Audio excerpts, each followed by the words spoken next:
uma pessoa que sempre investiu muito na agricultura, no cooperativismo, e nesse sábado desceu sepultura, deixando o Espírito Santo órfão de um braço e de uma inteligência rara, que é o ex-governador Élcio Álvares. E registrar meus sentimentos, minha tristeza e meu respeito pela história do Dr. Élcio Álvares. Convivi pouquíssimo, tive poucas oportunidades, mas o que eu ouço dos deputados mais experientes, dos amigos, de todas as pessoas que militaram, é que se trata de uma pessoa muito especial, com muita capacidade, que nos representou dignamente por onde passou. Eu quero mandar meus sentimentos à família do Dr. Élcio Álvares, que faleceu na semana passada. Tive um contato com o Dr. Élcio em março deste ano, quando ele falou muito sobre a experiência dele política à frente do governo do Estado, aqui na Assembleia Legislativa, e a sorte que ele teve de Deus ter abençoado ele, chegar a Brasília no momento importante da política nacional, para que pudesse ser uma pessoa que ajudasse e contribuísse muito para os governos Itamar Franco e também o governo Fernando Henrique Cardoso. Primeira segunda-feira na nossa Casa de Leis, que nós passamos aqui com a saudade do nosso amigo, nosso conselheiro, o equilíbrio entre nós durante todo o tempo que passou aqui, nosso querido Élcio Álvares. Na quinta e na sexta, lá em Mantenópolis, no sítio Santa Helena, nós teremos um grande seminário com agricultores agroecológicos. Esses agricultores estarão participando em 2 dias, levando a sua experiência, dando o seu testemunho, apresentando todas as suas tecnologias, fazendo trocas de sementes crioulas. Então vai ser também uma grande oportunidade. Nós precisamos, ao mesmo tempo, de debatermos do grande problema que nós enfrentamos todos os dias, mas ao mesmo tempo oferecermos condição para que os nossos agricultores produzam e ao mesmo tempo que os consumidores tenham segurança daquilo que está levando para a mesa dos seus filhos. Nós procuramos dialogar o máximo possível, mas a Secretaria de Estado da Saúde decidiu transferir os 26 leitos de UTIM do Hospital Dr. Dório Silva. Eu discordei da transferência, mas entendo como uma decisão de governo que não cabia ao voto do parlamentar, que não estava na nossa ossada a não ser discutir, visitar, dialogar. E aí eu agradeço, pelo menos, o respeito que a Casa Civil teve na pessoa do Roberto Carneiro, indiscutivelmente, tem habilidade, tem capacidade, tem humildade para isso, pelo entendimento que procurou fazer e pela forma respeitosa como tratou as nossas opiniões. Nós conversamos com alguns membros do governo do Estado, com funcionários, com a diretoria do Hospital Dório Silva, e nós temos algumas esperanças. Primeiro, que seja cumprida a ampliação dos 176 leitos novos que foram acordados para o Hospital Dório Silva imediatamente. Segundo, o serviço de hemodiálise que o hospital passará a ter. Terceiro, cirurgias ginecológicas e cirurgias de intestino. Foi um compromisso firmado com a cidade, nós precisamos acompanhar. Por último, a possibilidade de que o governo do Estado faça um investimento considerável na estrutura do Hospital Dório Silva, para que o centro de queimados que está no Hospital Jaime, que historicamente foi lá do Hospital Dório Silva, ganhou notoriedade nessa área, volte para o Dório Silva. E eu lamento, mais uma vez, que nós tenhamos votado o orçamento dessa forma e que as emendas dos deputados não sejam apreciadas de uma forma mais criteriosa. Porque para tudo se arranja uma desculpa. Ultrapassa a rúbrica, não tem isso, não tem aquilo, etc. Nós não inventamos nada. Tudo aquilo que a gente faz é baseado em questões legais. Nós não inventaríamos os destaques se não soubéssemos que esses destaques poderiam sim ser aprovados e aproveitados. Então passa sempre a ideia, porque no final vai ser aprovado do jeito que o governo mandou, e assim o orçamento foi aprovado, exatamente do jeito que o governo mandou, que os deputados não sabem legislar. Ou seja, nós não entendemos absolutamente nada de orçamento, as emendas que a gente faz, elas são porque nós fazemos porque nós não temos conhecimento, nós não temos capacidade de entendimento, os destaques nós fazemos porque não temos capacidade de entendimento. É lamentável. Nós não brincamos de legislar. Tudo aquilo que a gente faz é em cima de um trabalho muito sério, de pesquisa, de orientação com quem entende. Mas, infelizmente, mais uma vez, vale a palavra do Palácio Anchieta. Eu não poderia deixar de repetir essa emenda de 10 milhões de reais em favor do Hospital Roberto Arnizô Silvares, que é um hospital do Estado, de urgência e emergência, de porta aberta, para atender todo o Norte e o Noroeste. E eu não poderia deixar de apresentar essa emenda para acudir o Roberto Arnizô Silvares, que é um hospital do Estado. E tendo a sensibilidade com todo o povo do Norte, com o povo do Leste, de Minas Gerais, com o povo do Sul da Bahia, que utiliza o Hospital Roberto Arnizô Silvares em São Mateus.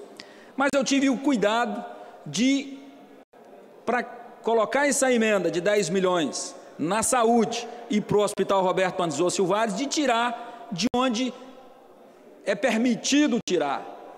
Primeiro que é fonte 001, fonte de recursos do Tesouro do Estado. Depois tirar de onde tinha, para não ouvir que estava tirando recursos além da rubrica. Então eu tirei 10 milhões de uma rubrica de 22.800 que tinha na ciência e tecnologia. E mesmo assim, a minha emenda foi negada, foi indeferida na Comissão de Finanças.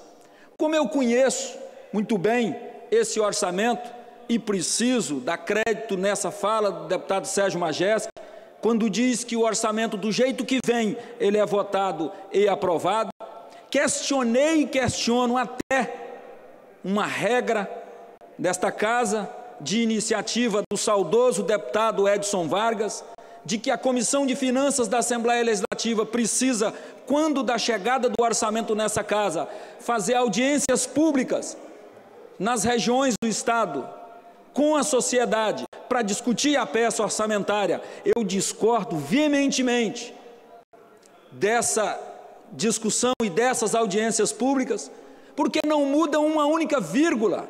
Portanto, primeiro é gastar recursos da Assembleia Legislativa e depois, me perdoe, o deputado Sérgio Majestic usou muito hoje aqui essa cara de paisagem, usar da sociedade capixaba, de vereadores, de prefeitos, cara de paisagem nas audiências públicas, quando não entra uma única sugestão do que é levantado nas audiências públicas por esta casa discutindo essa peça orçamentária.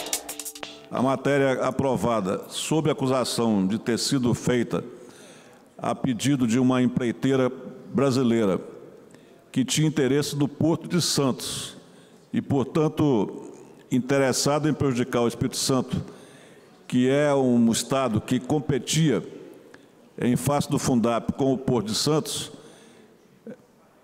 segundo a delação a ser confirmada pelo ministro relator da Lava Jato, foi dado dinheiro a senadores, e no caso já é público e notório ao senador Romero Jucá e ao senador presidente do Senado, Renan Calheiros, que comandaram a aprovação dessa resolução, detonando a economia do Espírito Santo de maneira drástica, de maneira sem nenhum prazo.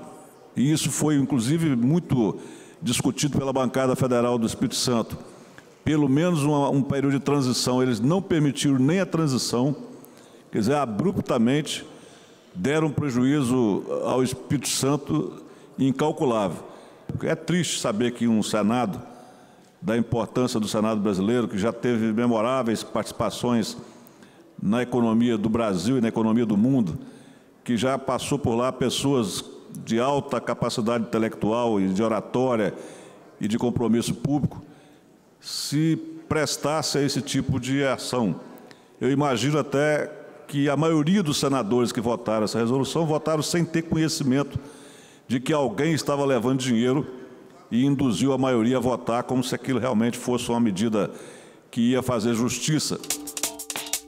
Nesse aditivo que a Assembleia Legislativa está apresentando, faz parte de um processo que nós demos entrada aqui, quando eu falo nós, a Assembleia Legislativa, desde novembro de 2012, e que hoje se encontra na mão do relator, o desembargador, o ilustre ministro Fachin, para que ele coloque em votação, e quem sabe, Deus está ajudando o Espírito Santo, no sentido de que, com essa novidade que apareceu pela delação premiada, possa a luz descer sobre a sua inteligência e não só dar a revogação, como exigir do governo e do Senado a reparação de todos os recursos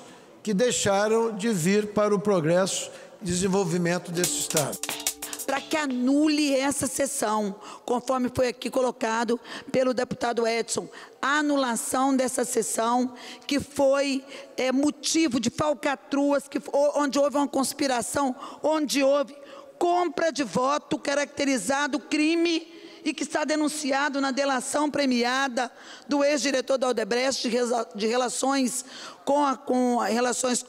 públicas e relações com a sociedade. Ele coloca claramente essa conspiração, esse trabalho que foi feito, deputado Ferraço, capitaneado por Romero Jucá, tem que ser considerado pelo nosso pleno como persona não grata, porque esse homem conspirou contra o Espírito Santo, pagando 4 milhões para senadores se venderem e votarem contra o nosso Estado. E quando a gente imagina que era uma política de país, era um crime para fazer a vontade de uma Odebrecht, e com a venda do Senado para votar contra o Estado do Espírito Santo e eliminar o Fundap no Espírito Santo. Então foi um crime contra um Estado, o menor Estado do Sudeste, quando a gente estava terminando de sair de um grande problema. Nós vamos recordar que em 2003, nós fomos pedir ao governo federal que nos antecipasse recursos dos royalties de petróleo, que é direito nosso, antecipação de recursos. Nós não pedimos e não tivemos nada de graça. Nós tivemos em 2003 uma antecipação de royalties que nós pagamos até 2013. E em 10 anos, nós tomamos em 2003 300 milhões por antecipação, e ao final de 10 anos nós pagamos 1 bilhão e 500 milhões, juro de cigano, que nós pagamos para o governo federal. E pagamos real por real. E quando estávamos terminando de saldar a dívida da antecipação dos royalties, vem uma pancada mortal, criminosa, com a retirada do Fundap, colocando em grande sacrifício a economia de todos os municípios do Espírito Santo, e por que não dizer o nosso Estado. E aí agora a gente descobre que foi uma venda de uma votação. Que possa criar uma comissão especial para que os deputados possam debater sobre a reforma da Previdência. Porque ontem eu disse aqui, Padre Honório, é impossível um trabalhador, para ter 100% da sua aposentadoria, ter que contribuir 49 anos. Isso é impraticável. Esse limite de idade deveria ser reduzido para 40 anos. E digo mais, todos aqueles servidores que têm cargo vitalício e que ganham mais de 10 mil reais hoje, aqueles que ganham 15, 30, deveria aposentar com teto, sim, num valor no máximo de 10 mil reais. Já que nós temos um teto na Previdência de 5.200, por que não abaixar o salário desses aposentados? E quando eu falo da reforma da Previdência, quando eu condeno aqui que isso é uma enganação, que deveria haver um trabalho, é porque lá na ponta, lá está o trabalhador rural, Padre Honório, esse que se esforça ao máximo para poder colocar o alimento em nossas mesas, e que não é bem-vindo à Previdência, e que também se esforça o tempo todo para poder aposentar com a mísera da aposentadoria. Então, nós queremos questionar isso sim, tratar desse tema aqui como uma coisa importante para que nós possamos debatê-lo e também nós enviarmos ao Congresso Nacional orientações, acima de tudo, informações importantes para que o povo do Espírito Santo, principalmente os parlamentares, possam ajudar na reforma da Previdência.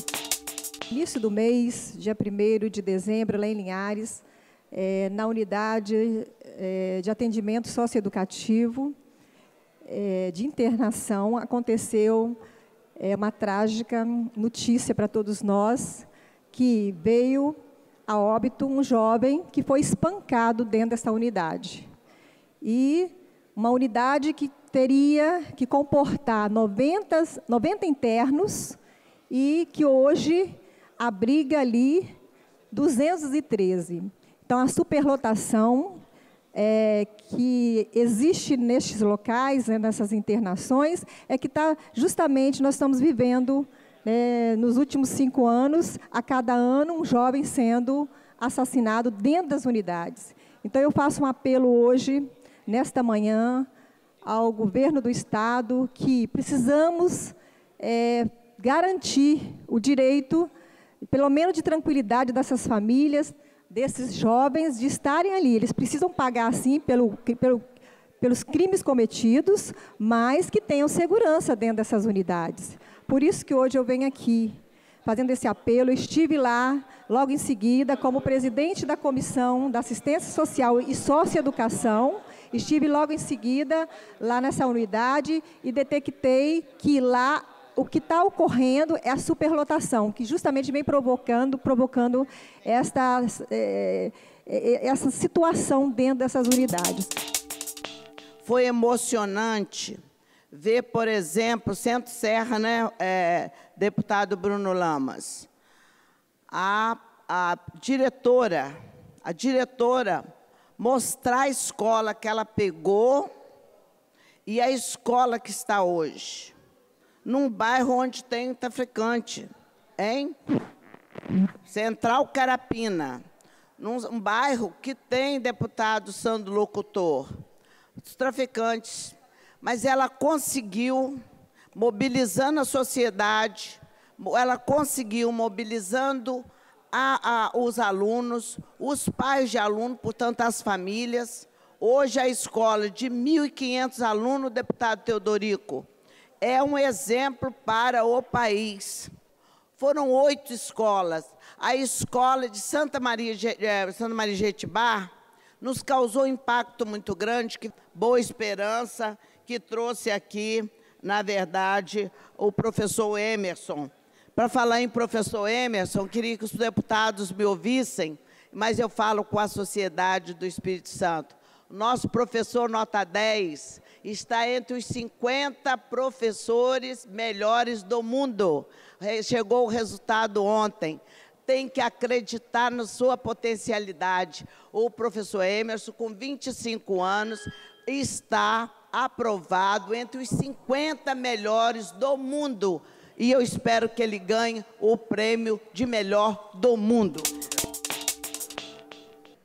Deus fez o mundo em 7 dias, mas só Ele. Nenhum governo vai conseguir fazer tudo o que precisa na educação, na saúde, num período de 4 anos, de 8 anos.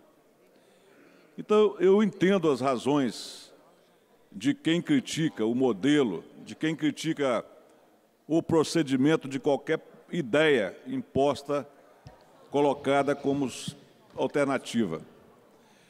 Agora, nós não podemos, em nome de estar em desacordo com o modelo implantado pelo governo de Escola Viva, e também de entender, quando se critica o fato das escolas normais estarem abandonadas, nós não podemos, com isso, deixar de aprovar, deixar de admitir a ideia de quem foi eleito governador pela população de implantar o seu pensamento como modelo de educação.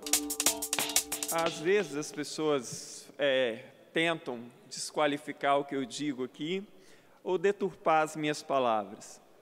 Muitas vezes as pessoas dizem assim, porque você é contra o projeto Escola Viva. Eu não sou contra nem a favor. Eu sou a favor da educação em igualdade de condições para todos. E não sou a favor e sou contrário a qualquer projeto seletivo que atenda a uma minoria. É uma pena que a Secretaria do Estado e o governador não mandem para cá projeto para infraestruturar e dar condição de trabalho para as outras mais de 400 escolas espalhadas pelo Estado. Quando eu falo sobre a questão da educação e das escolas, eu não falo em tese, eu falo por conhecer efetivamente. Então, eu entendo que um governo ou nenhum governo vai resolver tudo em 4 anos. Agora, o que não se pode é mascarar a realidade.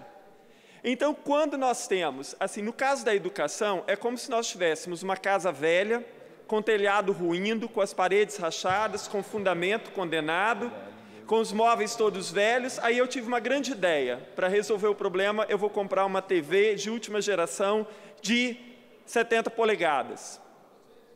Mas a casa continua com as paredes rachadas, o fundamento continua ruim. Então, olha só, o governo poderia fazer tudo isso que ele está fazendo.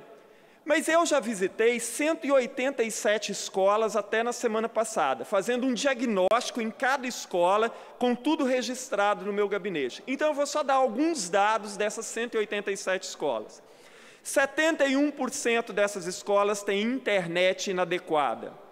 31% dessas escolas não têm quadra de esporte e cerca de 40% com quadras inadequadas.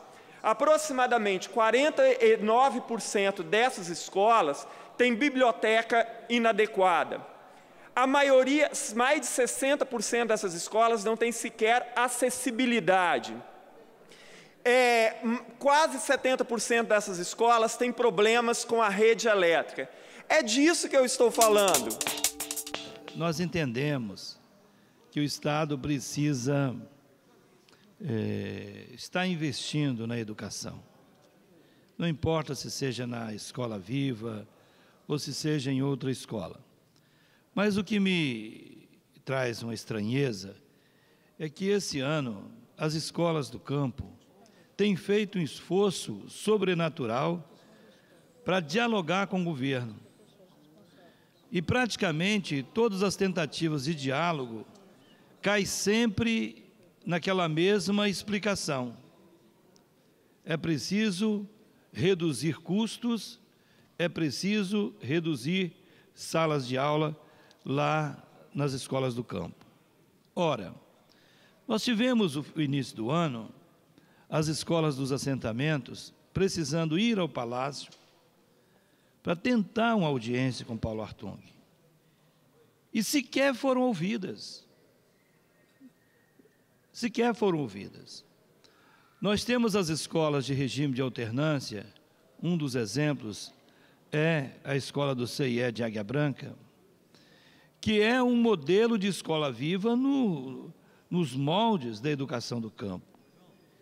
Os alunos estão lá porque desejam estar lá. As atividades extraclasse são atividades extremamente participativas e extremamente construtivas dentro da formação daqueles meninos, filhos de agricultores, que querem permanecer com seus filhos lá. No entanto, a SEDU tem feito uma pressão para reduzir essas atividades. Numa escola que já funciona ali há quantos anos? Mais de 2 décadas. Então, por que a Escola Viva, que a gente nós não queremos combater a Escola Viva, que é uma escola que começou agora, ainda não está aprovada, porque está num período experimental, está aí tentando ver se não vê, tentando ir se não vai. Então tem toda uma atenção para se aumentar o número de profissionais, de turma, interferir na questão da remuneração dos profissionais. Nós não temos uma posição contra isso. A nossa proposição é contra o descaso com as outras escolas. Nós precisamos entender e compreender a força da natureza. Tem uma hora que é muito seca, falta de chuva. Os municípios precisam de levar caminhão-pipa para atender não só animais, mas também os seres humanos. Trancaram e lacraram todas as bombas em diversos municípios por falta de água. E hoje nós estamos vendo que a chuva veio forte e a previsão ainda é de mais chuva, então nós precisamos realmente ficar atento para que nós possamos dar sustentação aí. Os novos prefeitos que estão chegando, né, já estão formando a equipe de transição, mas nós precisamos ficar atento aqui, nós deputados, representantes do povo capixaba. Que a chuva que nos abençoou aí, né, nesses últimos dias, dando oportunidade aos nossos produtores rurais a voltar a sorrir, deputado Dari Pagung. Ao mesmo tempo, tivemos algumas dificuldades. Então, nós estamos aqui, mais uma vez, pedindo apoio ao governo do Estado, que com as suas prioridades, nos poucos recursos que nós temos, o orçamento que foi aprovado agora nesse fim de ano, finalizando o ano legislativo, que nós possamos priorizar investimentos nessas cidades que precisam não ter mais assim, o sofrimento em cada chuva, da surpresa que se tem da água inundando essas casas. De aproveitamento do refri. Vamos fazer